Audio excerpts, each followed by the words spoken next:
नमस्कार दर्शक बंधु आपणकर जदि सिंह राशि होता है तेबे यही भिडियोटी आपणक पई बहुत अधिक गुरुत्वपूर्ण रही कारण यही मार्च मास प्रारंभरू माने 3 तारिख दोल पूर्णिमा दिन हेबाकु जाउछि भयंकर चंद्रग्रहण एवं यह पूर्ण चंद्रग्रहण हेबा पई जाउछि जहाँ आपणक पई बहुत अधिक प्रभावशाली रहिबा पई जाउछि। देखंतु दीर्घ 139 वर्ष परे हेबाकु जाउछि ग्रस्तोदय चंद्रग्रहण एवं एही ग्रहणर प्रभाव समस्त 12टी जाक राशि उपरे रहिबा पई जाउछि। सेथिमध्यरु 6टी राशि उपरे बहुत अधिक शुभ प्रभाव रहिबो एवं 6टी राशि उपरे बहुत खराब प्रभाव पड़िबा पई जाउछि कारण एही चंद्रग्रहण परठारु बहुत गुड़िए राशि मानक चलन रे हेबा बड़ परिवर्तन।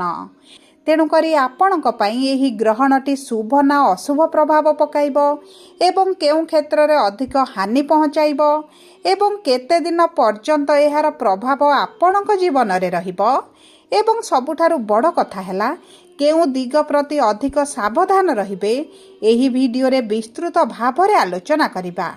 सेथिपाई आपणकर मूल्यवान 10 मिनिट समय आपण निज पाई दियंतु एवं जानतु एही ग्रहणर प्रभाव आपणक पाई केमिति रहिबा पाई जाउछि। किंतु वीडियोटी आरंभ करिबा पूर्वरु जदि आपणकर भी सिंह राशि होइथाए एवं आपण भी ईश्वर को आंतरिक भक्ति एवं विश्वास करंती तेबे वीडियोटी को लाइक करंतु। कमेंट बॉक्स रे जय जगन्नाथ जय मां लक्ष्मी अवश्य लिखि दियंतु। ता सहित आम सह जोगाजोग करिबा पई वीडियोर मध्य भाग रे एक व्हाट्सएप नंबर टी दिया जाइछि जो नंबर साहाय्य आपण आम सह जोगाजोग करी निजर नूतन कुंडली प्रस्तुत करि परिबे कुंडली विश्लेषण कराई परिबे किंबा आपणकर चाकरी विवाह व्यवसाय प्रेम संपर्क शिक्षा स्वास्थ्य को नहीं किछि समस्या रहिछि ताहार सहजरे एवं स्वल्प मूल्य रे समाधान करि परिबे। सेथिपाई आपण आम सह वीडियोर शेष पर्यंत जोड़ी होई रुहंतु एवं व्हाट्सएप नंबर माध्यम रे आम सह जोगाजोग करी खूब कम मूल्य रे आपणक समस्यार समाधान करंतु।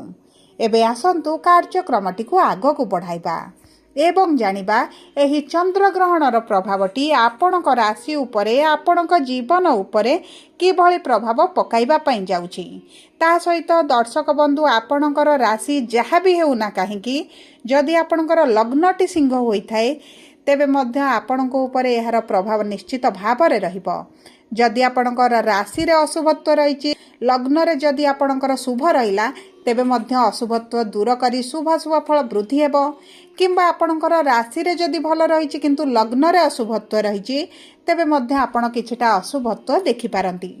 तेबे एही वीडियो रे आपणकर नक्षत्र अनुसार की प्रकार प्रभाव पड़िबो ता सहित आपणकर लग्न अनुसार की प्रकार प्रभाव पड़िबो एही वीडियो रे विस्तृत भाव रे आलोचना करिबा। तेबे सर्वप्रथम जानिबा सिंह राशि रो 3टी नक्षत्र रही थाए मघा सिंह 10/5 पूर्व फाल्गुनी सिंह 11/5 उत्तरा फाल्गुनी सिंह 12/5 सिंह राशि। तेबे सर्वप्रथम हेउची मघा सिंह राशि रो व्यक्ति विशेषकर आगामी गोटे मास किंबा 2 मास पर्यंत ग्रहणर किभଳି रहिबा पई जाउची। देखंतु आपणकर नक्षत्र अधिपति हेउचंती केतु एवं केतु आपणकर लग्न रे विराजमान करिसंती आपणकर राशि रे विराजमान करिसंती एवं ता सहित राहुंकर सप्तम दृष्टि मध्य आपणकर राशि उपरे रहउची। आपणक शरीर रे जदि किछिटा पूर्वरु समस्या रहिची सेतुर आपण उपशम पाइबे इम्युनिटी पावर वृद्धि पाइबो शरीर रे रोग प्रतिरोधक शक्ति वृद्धि कारणरू आपणकर किछिटा गंभीर स्वास्थ्य समस्या रे मध्य आपण उपशम देखिबे धीरे धीरे आपणक शरीर रे उन्नति मध्य आपण अनुभव करिबे।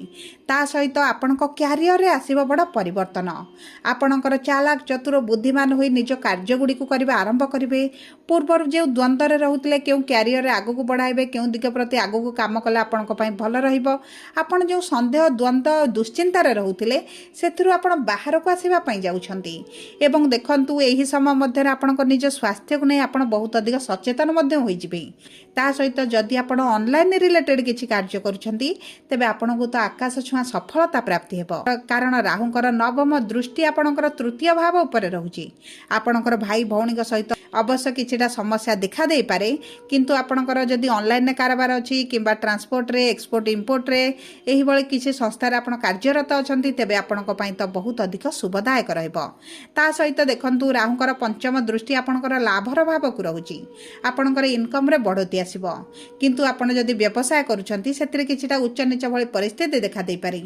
आपणक मन रे द्विधा भଳି परिस्थिति मध्य आसी पारे, सेति प्रति मध्य आपणको टिके सचेतन रहइबा को पड़िबो।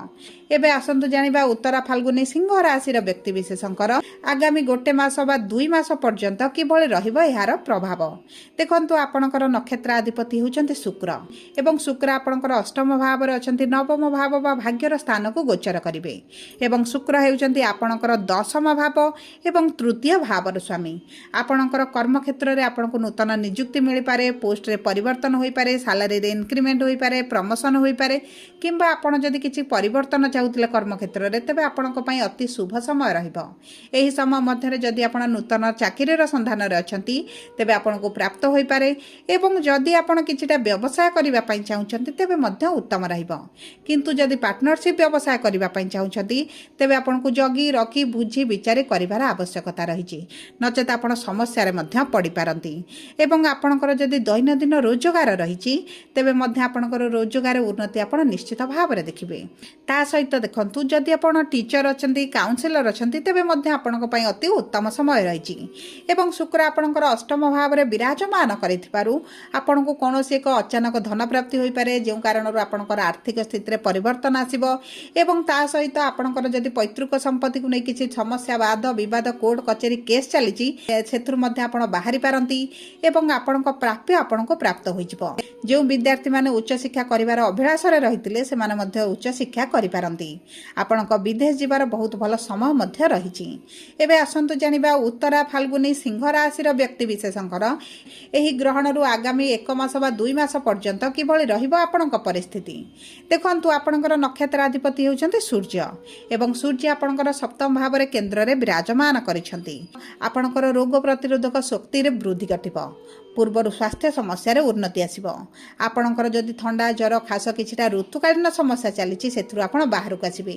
आपणकर जो मानसिक दुश्चिंता बढ़ुतला ताहा मध्य आपणकर धीरे धीरे कमिबा आरंभ होई जिवो। आपणक विवाह पई अति प्रबल जोग बनुछि। जदि आपणकर विवाह रे विलंब देखुतिले विवाह होई पारु नथला, विवाह रे समस्या आसुछि, अचानक विवाह भांगी जाउछि, किंबा आपणकर विवाहटी झुलिकी रहिछि आगो को बढ़ी पारु नाही, तेबे मध्य आपणकर विवाह हेबार बहुत अधिक संभावनाटी देखा जाउछि। सहित जदि आपण प्रेम विवाह करबा पई चाहुछन्ते तेबे अति उत्तम रहिछि। एवं जो व्यक्ति माने द्वितीय विवाह करबा पई चाहुतिले तेबे मध्य आपणकर एही आगामी 2-3 मास मध्य द्वितीय विवाहर मध्य बहुत अधिक संभावनाटी देखा जाउछि। एवं जदि हमें देखिबा आपणकर वैवाहिक संपर्क को तेबे देखंतु आपणक संपर्क रे जो दूरता बढ़ितला, आपणक संपर्क रे जो तिक्तता आसीछि, जो असंतोष रहउछन्ती, पति पत्नीक मध्य रे जो बुझाबड़ार कमी रहउछि सेथिरे निश्चित भाव रे परिवर्तन आसीबो। आपणक संपर्क रे मधुरता बढ़िबो। उभय पति पत्नी किछि बड़ निष्पत्ति नै पारंती, किंबा आपण जदि संतानक पई चिंतित रहिचंती तेबे संतानक तरफरु खुशी खबर आपनको प्राप्त हेबो। जदि संतानकर शिक्षा स्वास्थ्य विवाह को नै मध्य चिंतित रहितले तेबे सेमानकर भाग्य सेमानकर साथ देबो। एबे आसंतु जानिबा सिंह लग्नर व्यक्ति विशेषक उपरे एही ग्रहणर प्रभावटी किभଳି रहइबो। देखंतु आपणकर लग्नर सप्तम भाव रे चंद्र ग्रहण हेबा पई जाउछि, जे कारणरु आपणक वैवाहिक संपर्क रे जो तिक्तटाटी चलिथिला सेथिरे आपण परिवर्तन देखिबे। आपणक साथीक सहित आपणकर बुझामणा मध्य बढ़िबो। जदि आपण पार्टनरशिप रे किछि कार्य करूचंती सेति प्रति आपण गोटिके सतर्क रहिबा को पड़िबो। आपणक पार्टनरक तरफरु किछिटा धोखा मिलि पारे, किंबा आपण जदि किछि ऑनलाइन रे किछि व्यवसाय करूचंती माने आपण जदि किछि शेयर मार्केट लॉटरी किंबा रियल एस्टेट किंबा कोनोसी एही भली योजना रे जदि अर्थ विनियोग करिसंती तेबे सेथिरे उच्च नीच भली परिस्थिति मध्य आपण देखि पारंती। ता सहित आपणक दैनंदिन रोजगार रे मध्य उत्थान पतन भली परिस्थिति आसी पारे। ଆପଣଙ୍କ ଆର୍ଥିକ ସ୍ଥିତିଟି ସ୍ୱଚ୍ଛଳ ରହିବ, କିନ୍ତୁ ଆପଣଙ୍କର ଅର୍ଥ ରୋଜଗାର ବଢ଼ିବା ସତ୍ତ୍ୱେ ମଧ୍ୟ ଆପଣ ଅର୍ଥକୁ ସେଭିଂ କରି ନ ପାରନ୍ତି। ଏବେ ଆସନ୍ତୁ ଜାଣିବା ଅଶୁଭତ୍ୱକୁ ଦୂର କରି ଶୁଭାଶୁଭ ଫଳକୁ ବୃଦ୍ଧି କରିବା ପାଇଁ ଆପଣ ଏହି ଗ୍ରହଣ ସମୟରେ ବିଷ୍ଣୁଙ୍କର ସହସ୍ରନାମ କିମ୍ବା ବିଷ୍ଣୁଙ୍କର ମହାମନ୍ତ୍ର ମଧ୍ୟ ଜପ କରିପାରନ୍ତି ଏବଂ ତାହା ସହିତ ଆପଣ ଗ୍ରହଣର ପରଦିନ ସୂର୍ଯ୍ୟଙ୍କୁ ପ୍ରାତଃ ସମୟରେ ଜଳ ଅର୍ପଣ କରିବା ସହିତ ଜଳରେ କିଛିଟା କୁମକୁମ କିମ୍ବା ଆପଣ ନାଲି ରଙ୍ଗର ପୁଷ୍ପ ମିଶାଇ ଯଦି ଜଳ ଅର୍ପଣ କରନ୍ତି ତେବେ ମଧ୍ୟ ଶୁଭ ଫଳ ପ୍ରାପ୍ତି ହେବ। ତା ସହିତ ଆଦିତ୍ୟ ହୃଦୟ ସ୍ରୋତ ପ୍ରତିଦିନ ପାଠ କରନ୍ତୁ ଏବଂ ବାମ ହାତ ପାପୁଲିରେ କିଛିଟା ଅତର ଲଗାଇ ଯେକୌଣସି ଶୁଭ କାର୍ଯ୍ୟରେ ଘରୁ ବାହାରକୁ ଯାଆନ୍ତୁ। ତା ସହିତ ପ୍ରଭୁ ଗଣେଶଙ୍କ ପାଖରେ ଦୁବ ଘାସ ଲଡ଼ୁ ପ୍ରତି ବୁଧବାର ଏବଂ ସୋମବାର ଦିନ ଅର୍ପଣ କରନ୍ତୁ। ଆପଣଙ୍କ ପାଇଁ ଅତି ଶୁଭଦାୟକ ରହିବ। ଯଦି ଆପଣଙ୍କର ସିଂହ ରାଶି ହୋଇଥାଏ ତେବେ ଭିଡ଼ିଓଟି କିଭଳି ଲାଗିଲା କମେଣ୍ଟ ବକ୍ସରେ ଲେଖି ଜଣାନ୍ତୁ।